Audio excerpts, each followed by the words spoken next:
오늘 증거 가진 산업인 27번째 시간입니다. 예물이 중심을 증명한다. 우리가 강단 말씀 받은 대로 다윗은 옷자락을 뱀으로 사울을 향한 반역심이 없음을 증명했지요. 증명하지 않은 자기만의 생각을요 알아주겠지. 그건요 말이 안 되는 일입니다. 사람은 자기의 신앙과 또 중심을 증명해야 되겠죠. 여러 가지 방법이 있을 수 있겠습니다만은 그 중에 오늘 특히 이 본문은 예물로서 중심을 증명해라. 먼저 영적 상태를 점검할 수 있는 세 가지 바로미터가 있습니다. 영적 상태를 점검할 수 있는 세 가지 기준이 있어요. 내 영적 상태가 또 나의 동력자의 영적 상태가 어떠하다 점검할 수 있는 세 가지 기준이에요. 첫째는 시간을 어떻게 쓰느냐를 보면 나옵니다. 시간을 자기를 위한 거, 자기 개발, 자기에게 유익이 되는 거 거기에는요 막 빠르고 그렇게 민첩할 수가 없어요. 근데 전도에는 시간을 단 10분도 안 쓰는 거 있죠. 대학 캠퍼스 가서 믿는다 하는 학생들을 이제 전도 현장에서 만나다 보면은 많은 친구들이 하나님 영광 위해서 공부도 하고 어떻게 한다. 하나님 영광을 위해서 전도에 일주일 다 가도 단 10분도 안 써요. 그건요 그의 삶이 말을 하는 겁니다. 그러니까 허울 좋은 말로 덮었을 뿐이지 실제 시간을 다른 데 쓰고 있는 거예요. 영적 상태는 어디서 나오냐? 시간 틈이 났을 때 뭐 합니까? 틈 시간이 났을 때 뭐 합니까? 틈 시간이 났을 때 스마트폰 보기 바쁩니까? 그게요 자기 영적 상태예요. 틈 시간이 났을 때 이상한 공상에 빠집니까? 그게 자기 영적 상태예요. 시간에 틈이 딱 났잖아요. 우리가 오늘 강단 말씀 받은 대로 칼 빼서 다가가는 동안 딱 틈이 딱 생겼어요. 요 틈 시간에 다윗이요 성령 감동 속에 들어간 거예요. 내가 틈이 나고 여유가 생기고 시간이 났을 때 그 사람이 뭘 하냐 보면은 그 사람의 영적 상태가 딱 나오게 돼 있죠. 다른 사람 파악하기 전에요 나부터 딱 돌이켜 보세요. 시간을 어떻게 쓰냐? 교사 강습회 때도 시간 전쟁이 그 1강이었습니다. 그죠? 시간을 어떻게 쓰느냐? 나의 틈 시간이 어떤 식으로 형성이 되어 있냐? 이게 영적 상태의 첫 번째 판별 기준이고요. 두 번째는 나와 가까이 나와 속을 터놓고 지내는 사람의 영적 상태를 보면 내 영적 상태를 알 수 있어요. 요나단은요 비록 육신적으로 아버지지만 사울하고는 안 통해요. 아니 아버지면 어려서부터 집안에서 자랐으니까 얼마나 잘 통하겠습니까? 근데 영적 상태가 워낙 다르기 때문에 안 통해요. 사울도 요나단이 이해가 안 되고 요나단도 사울이 이해가 안 되죠. 그런데 어찌된 일인지요 자란 환경도 다르고 지파도 서로 다르죠. 베냐민 지파, 유다 지파 서로 다른데 다윗을 만나니까요 마음이 그렇게 통할 수가 없어요. 다윗을 성경에 보면은 사랑하여서 아끼고 왕자의 옷을 벗어서 주고 그 정도로요 이 요나단의 마음이 다윗에게 합쳐져 있는 거예요. 그러면서 완전히 이 둘도 없는 친구가 되죠. 성경을 보면은 가까이 있는 친구가 동역자가 아주 가까이 있는 측근이 그의 영적 상태를 드러낼 때가 있어요. 모압 왕 발락 거짓 선지자 발람하고요 아주 잘 통합니다. 예수님을 은 30의 판 가룟유다 저기 서기관 바리새인 이런 사람들하고 잘 통해요. 막 쿵짝이 잘 맞아요. 그러나 초대교회에 너무 중요한 루디아, 야손, 브리스가 부부 이런 사람들은요 바울하고요 완전히 긴밀하게 통하는 거예요. 떨어져 있든 가까이 있든. 여러분 속을 터놓을 친구가 최상의 영적 상태에 있는 그러한 복된 인생 되시기를 바랍니다. 그러면요 사람이 이 동역자를 통해서도 정신을 딱 차리게 되거든요. 내가 뭔가 놓치고 있었구나. 뭔가 중요한 선택 결정을 할 때에 우리가 기도하는 중에 하나님이 만남을 주시고 대화를 주실 때가 있잖아요. 근데 하나님이 사랑하고 지키시는 사람은 특징이 뭐냐면요 고민하고 기도해요. 그리고서요 어딘가를 딱 나가려고 나서는데 우연찮게 누구를 만났는데 그 사람을 통해서 하나님의 인도를 딱 듣는 거예요. 가까이 온 사람이 진짜 이 다윗의 맏아들 암논 옆에 있었던 속살거리는 강교한 친구 요나답, 이런 놈이 가까이 와서 붙었다. 그 인생 재앙 만나게 돼 있습니다. 그래서 영적 상태를 점검할 수 있는 가장 확실한 기준, 첫째는 시간을 어디다 쓰느냐, 그리고 둘째로는 영적 상태는 유유상종이 맞습니다. 비슷한 부류가 이끌리게 돼 있거든요. 아주 음란하고 이런 사람, 음란한 사람들끼리 딱딱 조가 맞아요. 아주 반역하는 사람들이 고라하고 250이 뭐 짝이 맞아요. 딱 서로 막 얘기가 통하고 눈빛이 통하고요, 뭐 중심이 통하고 그렇게 되죠. 영적 상태, 정말 바울과 로마서 16장 인물들 같이, 다윗과 600용사 같이 그렇게 영적 상태에 통하게 되시기를 바랍니다. 이 다윗보다 못하지만요, 이 400명, 600명 이 사람들이 다윗 보면서요 계속 자극받고 자라가요. 처음엔 다윗보다 영 못한 상태인데 다윗을 딱 보면서 이 600명이요 반대하거나 왜 저렇게 하냐, 그게 아니고 배우고 자라가고 닮아가고 이렇게 되죠. 우리도 그리스도 예수를 가까이 하여 닮아가야 될 줄 믿습니다. 세 번째가 뭐냐? 첫째는 시간이었고 둘째는 가까운 친구였어요. 영적 상태를 알 수 있는 기준. 셋째는 뭐냐? 그 사람의 돈에, 재물에 씀씀이를 보면 답이 나와요. 천하 없어도 하나님을 사랑하지 않는 사람은요, 주의 영광과 주의 명성에 관계된 일에 돈 안 씁니다. 왜냐? 하나님 사랑 안 하니까. 전도자가 와서 전도하는데 냉수 한 그릇도 상을 잃지 않는다고 했죠. 그게 왜 그런가 하면 냉수가 뭐 비싸거나 싸거나 이래서가 아니라 그가 상 받을 영적 상태이기 때문에 그런 거예요. 왜냐? 전도자의 필요가 눈에 들어와. 그군요, 복 받은 사람만 그렇게 되는 거거든요. 재정을 어디에다 쓰느냐? 다시 말해서 여러분이 돈을 어디에다 쓰냐?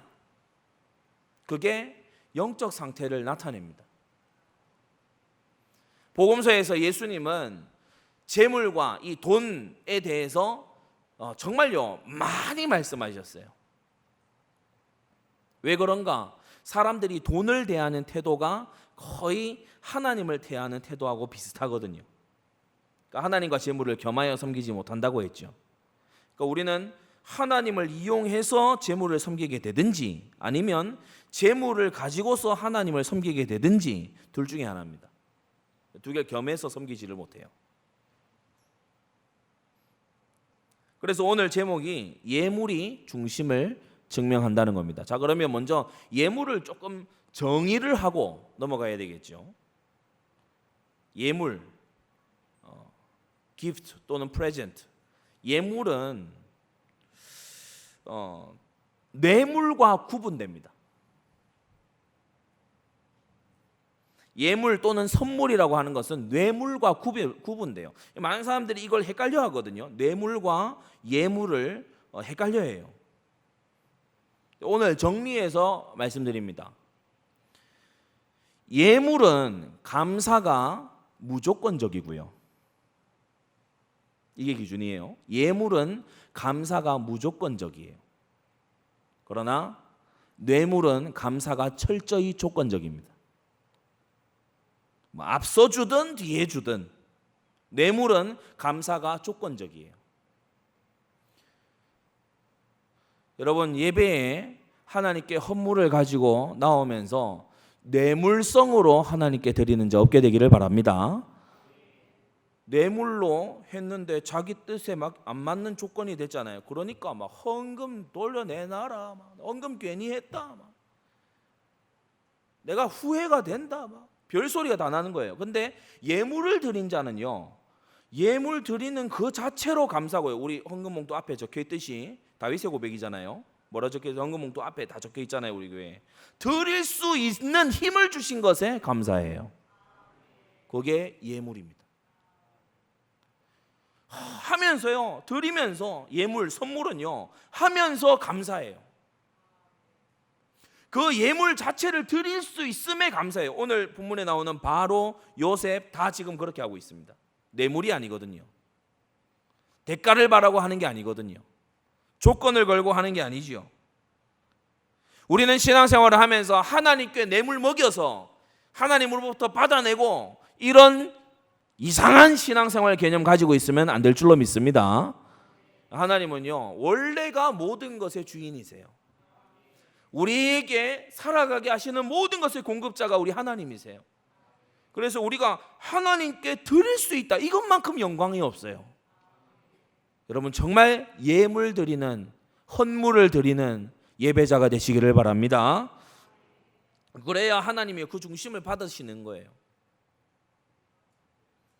그래서 세 가지로 크게 우리가 말씀을 받겠는데, 첫째로 바로가 지금 예물을 주고 있어요. 16절 17절에 보면 요셉의 형들이 왔다는 소문이 바로의 궁에 들렸어요. 바로와 그 신복이 기뻐했다고 했죠. 이후에 나오는 17절 이하로 보게 되면 바로가 이것저것 챙겨줍니다. 뭘 챙겨주냐? 양식을 싣고 가라. 그러면서 애굽으로 오게 되면 땅을 주겠다. 머물 수 있는 땅을 주겠다. 그리고 갈 때 그냥 걸어가지 말고 수레에 타고 가라. 수레에 타고 가라. 그리고 기구를 아끼지 말라 이랬는데, 이건 무슨 말인가 하면은 있는 물건이라는 것은 아낌없이 다 쓰도록 해라. 거의 전폭적인 이 지원 아닙니까? 무제한에, 그야말로 공수표를 준 거예요. 이게 백지수표를 준 거예요. 마음껏 쓰라고 준 거예요. 이것은 요셉의 형들에게 말하는 것 같지만, 요셉의 형들에게 자녀, 아내, 아비를 데려와라, 데려올 수 있는 친족이나 다 데려와라, 그리고 여기서 풍성하게 우리가 대우해 주겠다. 요셉 형들에 대한 고마움의 표현이라기보다 셋째 뭐죠? 요셉을 향한 고마움의 보답이에요. 성도 여러분, 불신자 바로가요, 이렇게 예물을 통해서 감사를 표하는 거 있죠. 이러한 산업인이 되어야 될 줄로 믿습니다. 요셉이요, 바로에게 준 건요, 다른 게 아니었어요. 감동을 준 거예요. 바로에게요, 정말 감동과 감격을 준 거예요. 너무 감사하다고. 요셉과 관계된 일이다 그러면요, 두 팔 걷어붙이고 이 바로가 지원하는데, 거의 전폭적인 지원을 약속하고요, 또 실제로 하고. 그래서 바로가 하는 이 예물이 그의 진심을 증명하고 있죠. 정말 총리 요셉을 아끼고 있다, 이걸요 예물로 증거하고 있어요. 입으로만 참 귀한 사람이다 이게 아니고 전폭적인 지원을 해주는 거예요.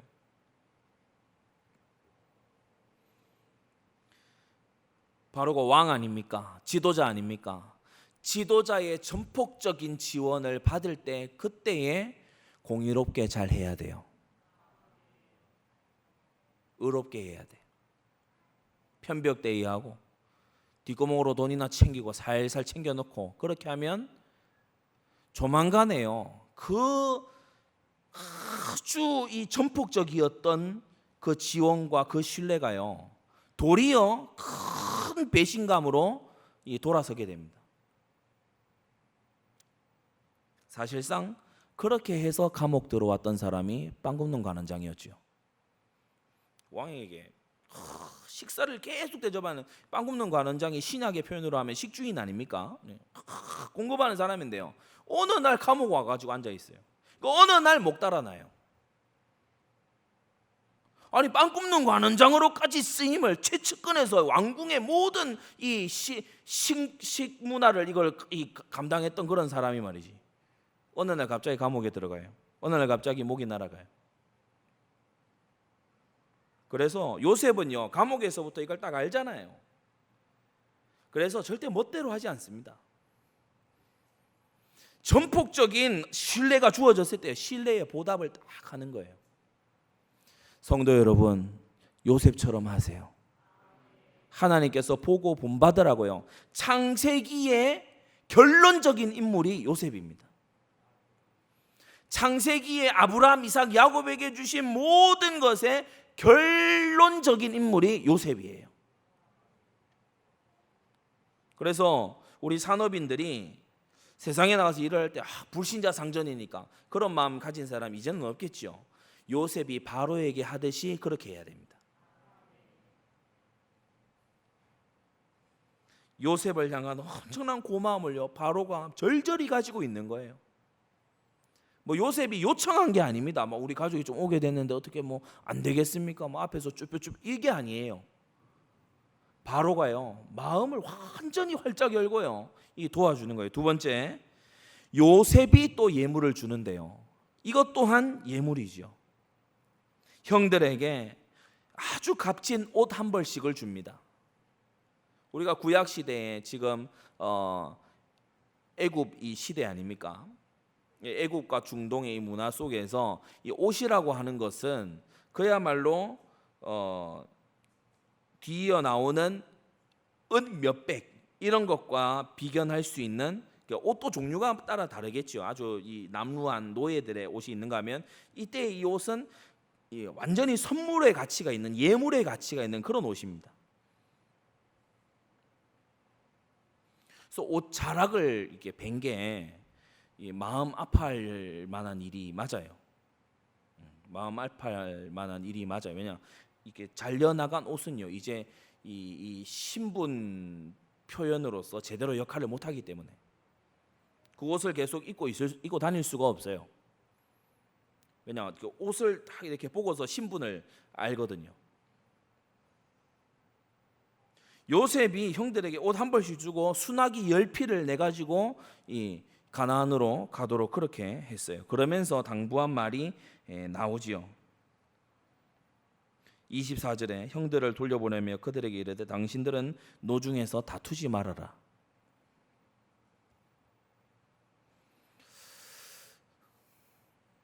요셉은 형들의 이 상태를 알아요. 분명히 가다 다툰다. 분명히 가다가 그래 내가 팔지 말자고 눈짓 안 하더냐. 자기 책임 면제, 그죠? 내가 이렇게 될 줄 알았다. 주로 모르던 사람들이 그런 얘기를 합니다. 나 이렇게 될 줄 알았다. 아주 유명한 희극 배우 그 묘비명에 그렇게 써 있다고 하죠. 우물쭈물하다가 이렇게 될 줄 알았지. 끝까지 웃겨 보려고. 내가 이렇게 될 줄 알았다. 난 처음 딱 봤을 때 나는 어디선가 내 동생 같다 생각을 했었는데. 그러면서 막 서로 다투면서 뭐 너는 이 나귀를 가질 자격이 없어. 너 그 옷 더 줘봐 했는데 내 거랑 바꾸자. 막 이래 다툴 그런 영적 상태라는 걸 요셉이 훤히 알고 있어요. 왜냐? 같이 밥도 먹어봤지. 대화도 깊이 해봤지.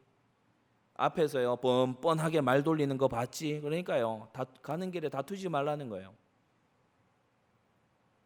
세월이 흐른 다음에 왜 이렇게 그릇과 영적 상태가 차이가 났을까요? 저는 많은 부분에 물론 본질적인 부분이 있습니다. 그러나 중요하게 우리가 눈여겨봐야 되는 부분이 뭐냐? 훈련의 차이입니다. 훈련의 차이예요. 가나안에서 아버지 야곱이 거대한 부자니까 그 그늘 아래에서 요리조리 아주 농땡이 피우면서 그러면서 살아온 세월들 아닙니까? 근데 이 요셉은요 애굽에 와서 본격적으로 노예로요 연단하고 죄수로 연단 더 되고요 막. 그래서 어떻게 해야 하나님의 이 임마누엘이 온다 이걸 완전 실전에 훈련을 받은 거예요. 그러니까 요셉이 사람을 딱 보고서 알아보는 거, 그리고 이렇게 했을 때 어떤 일이 벌어질 거라는 거 예측 이런 것들이 요셉이 정확합니다. 형들에게 이걸 주면서 다투지 말아라. 그리고 딱 따로 주지요. 섞어주는 게 아니라 딱 따로 줍니다. 아비를 위하여서 따로 줍니다. 암나귀 열필 23절에 암나귀 열필에는 아비에게 길에서 공개할 곡식과 떡과 양식을 실리고 아비에게 길에서 공개할 그러니까 가나안에서 모시고 올 때의 길 양식까지를 세심하게 챙겨서 딱 주고 있어요. 구분해서 딱 줍니다. 왕창 주고 알아서 나누세요가 아니고, 왜냐? 형들이 알아서 나누지 않고 착복할 게 분명하기 때문에 딱 나눠서요. 나귀를 딱 나눠요. 여기는 순나귀, 여기는 암나귀. 암나귀에 여기다 실어라.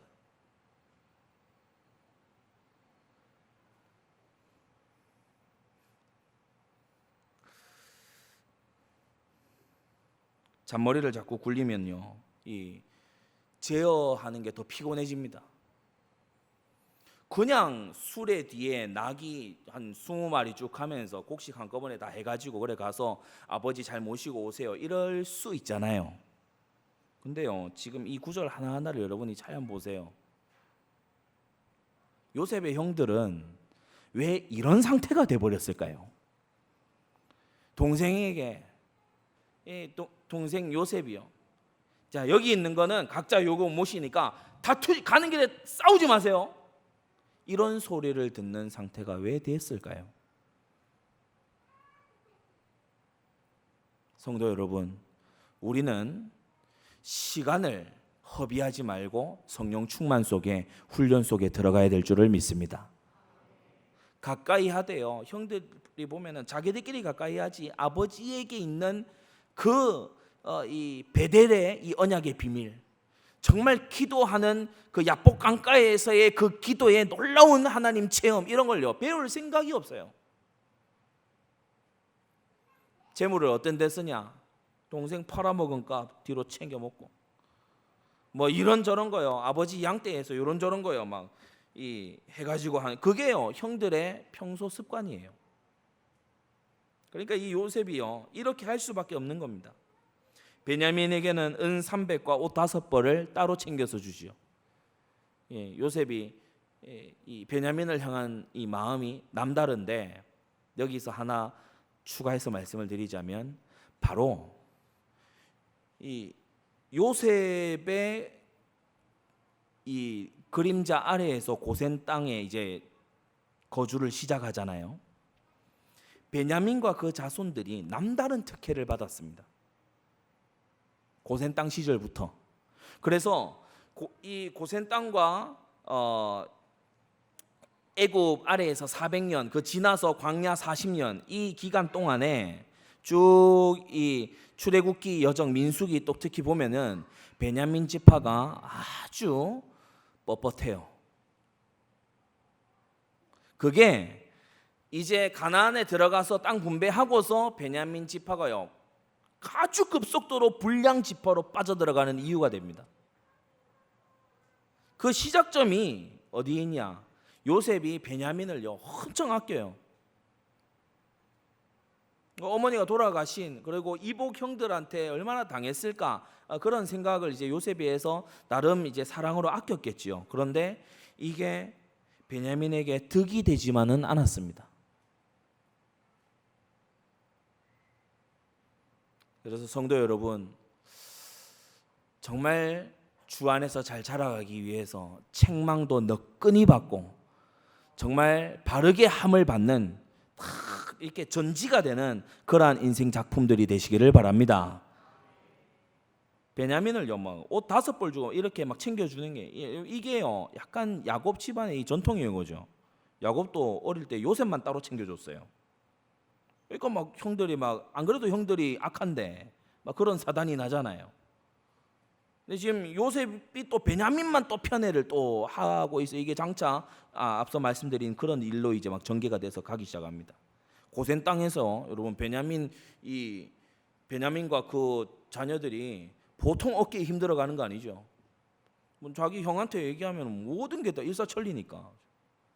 우리 형이 말이야 애국과 이 전역을 다 살렸어. 당신 누구야 말이지. 다른 형들은 전부 다 막 과거에 저지른 게 있어가지고 막 이렇게 몸을 사리는데, 이 베냐민은요 광야 지나가는 여정 내내도 가나안 땅에 들어가서도요 막 어깨에 힘이 보통 아니게 들어가요. 하나님은 교만한 자를 대적하신다.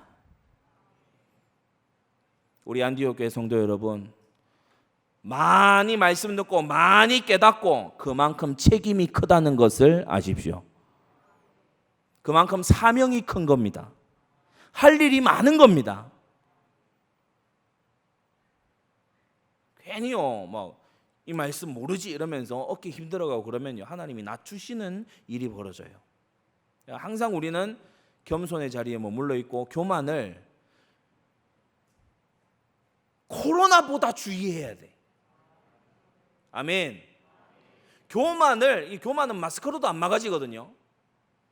교만을 그 어떤 질병보다도 우리가 벌벌 떨면서 경계해야 돼요.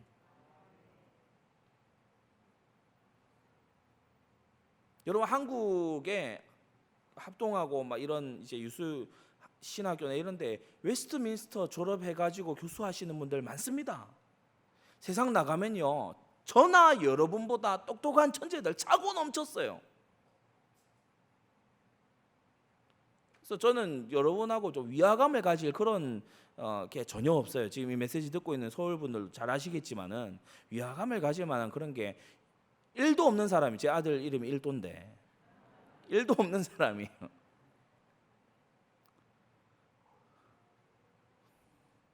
여러분이 막 기도로 밀고 이래서 밀려가는 그런 인생이지 별반 다를 것이 없어요.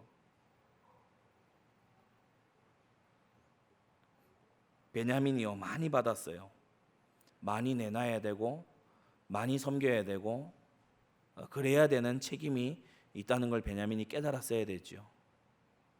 이 베냐민의 자손에게서 사울이 나오잖아요. 우연이겠습니까? 이 베냐민의 자손에게서 다윗 시대에 큰 반란 일으켰던 세바가 나오잖아요. 우연이겠습니까? 마지막 세 번째, 예물이 증명합니다. 여러분 그래서 정말 하나님을 경외한다면 공수로 하나님 앞에 나오지 말고 예배를 예물 있게 드리게 되시기를 바랍니다. 예물이 증명합니다. 사람이요 입에 발린 소리는 엄청 잘할 수 있어요. 근데 그가 드리는 예물을 보면 중심을 알 수 있죠. 지교회를 정말 세워야 되겠습니다. 우리가 일천지교회를 세워야 되겠죠.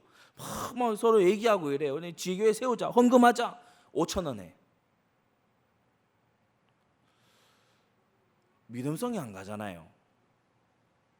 요즘 비싼 커피집 가도 5,000원 넘어요. 그러니까 커피 한 잔 값이 될 만한 그런 거를, 그리고요 입으로는 지교회를 세우고 막 말이에요. 너무 어려운 중에 과부가 두레돈을 넣었다. 그거는 인정이 되죠. 그러나 입에 발려 있는 거예요. 증명이 안 됐어. 바로가 요셉을 신임한다는 게 이 45장에서요. 온 신하들 앞과 전 애굽과 요셉의 형들에게요. 완전히 이 증명이 딱 돼버렸어요. 총리 요셉이 바로에게 완전히 신임을 받고 있구나. 이게 예물로서 증명이 됐어요.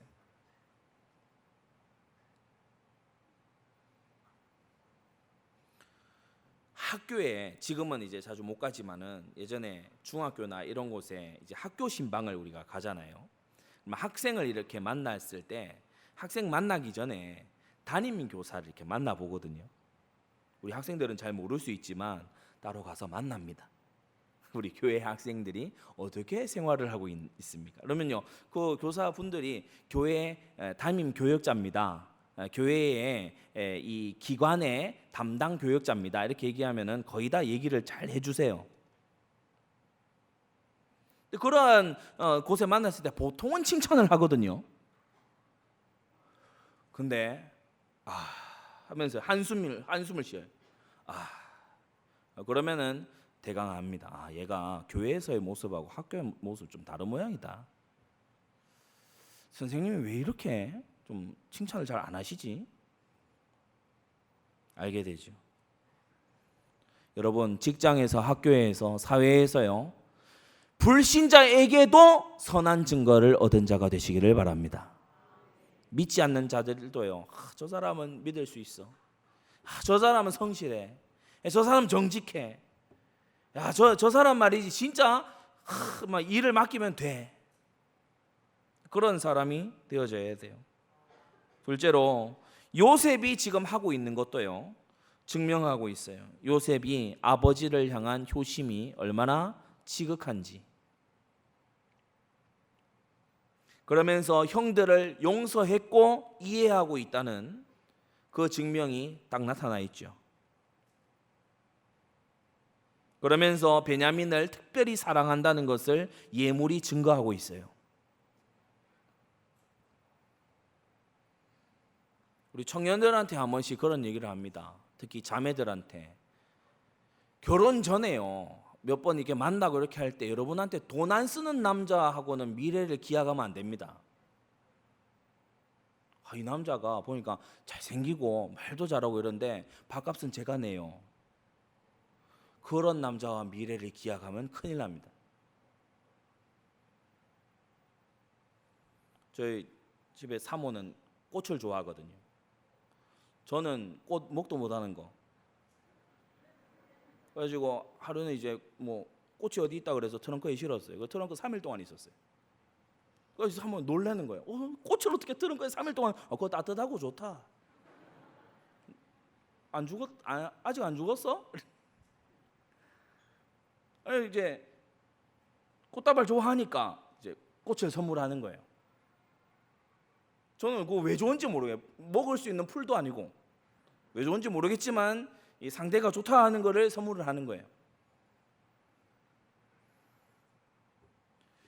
예물을 하고 선물을 하는데 복숭아 알러지 있는 사람한테 복숭아 한 박스 주고 최악입니다. 장래를 기약할 결혼을 생각하고 있는 이 자매한테요, 형제가 플레이스테이션 4를 선물한. 자매는 아무 관심이 없어요. 형제한테 막 선물하는데 뭘 선물하냐, 막 뭐 캐릭터 스티커 이런 거 있잖아요. 형제가 낙심합니다. 예물이 증명하는데 뭐냐? 상대를 깊이 이해하고 있다. 그래야 예물을 제대로 할 수 있어요. 선물을 제대로 할 수 있죠. 그래서 선물을 잘한다는 것은 단지 선물을 잘하는 게 아니에요. 돈이 많고 여유가 있다 이게 아니에요. 상대에 대한 그만한 관심이 있다는 거예요. 요셉이 선물을 어떻게 구체적으로 나눠서 딱딱 하는지를 보세요. 요셉의 마음이 증명됐죠. 그리고 셋째, 합당한 예물은요, 불신과 아주 의심도 사그라뜨립니다. 우리가 본문 후반부에 가서 보면은 야곱이 요셉이 살아있다는 말을 듣고 총리가 됐다는 말을 듣고요, 안 믿어요. 안 믿어요. 26절, 야곱이 그들을 믿지 아니함으로 기색하더니, 이때 기색이 뭐냐 하면은 맨날 뻥치는 것들, 또 나한테 무슨 거짓말을 하려고. 야곱한테 이 르우벤부터 시작해서 아들들이 신뢰를 다 잃었잖아요. 유다가 겨우 간곡히 부탁해서 지금 베냐민 데리고 애굽 갔다가 돌아온 거란 말이에요. 그런데 야곱이 수레를 보고서야 27절, 자기를 태우려고 보낸 애굽의 왕실에서 준 그 수레를 보고서야 믿었다고 했어요. 믿음의 사람 야곱은 알고 있었던 겁니다. 말뿐인 것은 믿을 수 없다. 예물이 증명한다. 예물로 그 의심과 불신이요 사그라들고 기운이 소생하게 됐어요. 예물은 그런 것입니다. 그래서 말씀을 정리를 하겠는데요, 시간과 가까운 친구와 여러분의 재물의 씀씀이, 이 세 가지가 영적 상태를 증명한다고 했어요. 그가 시간의 대부분, 삶의 대부분을 어떻게 살아가냐, 그의 가장 가까운 사람들, 가장 마음을 터놓고 지내는 사이의 사람들은 어떤 사람들이냐? 술 친구냐? 세상 친구들이냐? 소돔 고모라 같은 그런 사람들이냐? 그럼 믿음 다 떨어지게 돼 있죠. 그가 돈을 쓰는데 어떻게 쓰느냐? 그게 믿음을 보여주고 증명하는 세 가지라고 했어요. 그래서 여러분, 헌물을 중심 담아 드리고 여러분의 동역자들에게 정말 기쁨으로 선물하는 그러한 자들이 되시기를 바랍니다. 하나님께는 헌물이죠. 사람에게는 선물입니다. 대가를 바라고 한다면 뇌물이 될 겁니다. 하나님에게든 사람에게든. 그러나 우리는 하나님 은혜가 너무 감사하기 때문에 그것 자체로 하나님이 나의 아버지, 나의 하나님이시라는 이유만으로 우리는 헌물을 드립니다. 상대에게도 마찬가지예요. 여러분 가족에게도 마찬가지예요. 뭐 가족 사이에 선물을 하냐 이런 분들 혹시 있습니까? 가족 사이이기 때문에, 너무 귀중한 사이이기 때문에요, 선물에 인색하지 말아야 돼요. 이 사람 자체가 너무 감사하기 때문에 선물하는 거. 작년에 나한테 십자수 뜨개질을 줬지, 나도 종이학 접어서 줄게. 핸드메이드. 그건 보복이지 예물이 아닙니다. 왜 다 웃으세요? 경험이 있으신가 본데.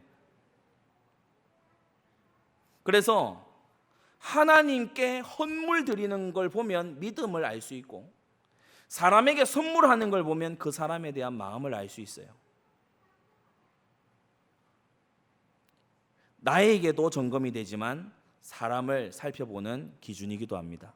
승리하게 되시기 바랍니다. 기도하겠습니다. 거룩하신 하나님 아버지, 은혜를 감사합니다. 우리에게 독생자 외아들 예수 그리스도를 내어주신 하나님 아버지의 그 놀라우신 진심 어린 사랑을 우리가 받았을진데, 우리가 하나님 앞에 참된 중심 담은 헌물을 드리는 자 되게 하여 주시옵시고, 세상에서도 하나님께서 주신 모든 관계들 속에 진심을 담은 선물을 주고받고, 진심을 담은 관계 속에 있는, 고마움을 끼치는 관계 속에 있는 우리 모든 일꾼들 되도록 역사하여 주시옵소서. 우리 주 예수 그리스도의 이름으로 기도드리옵나이다. 아멘.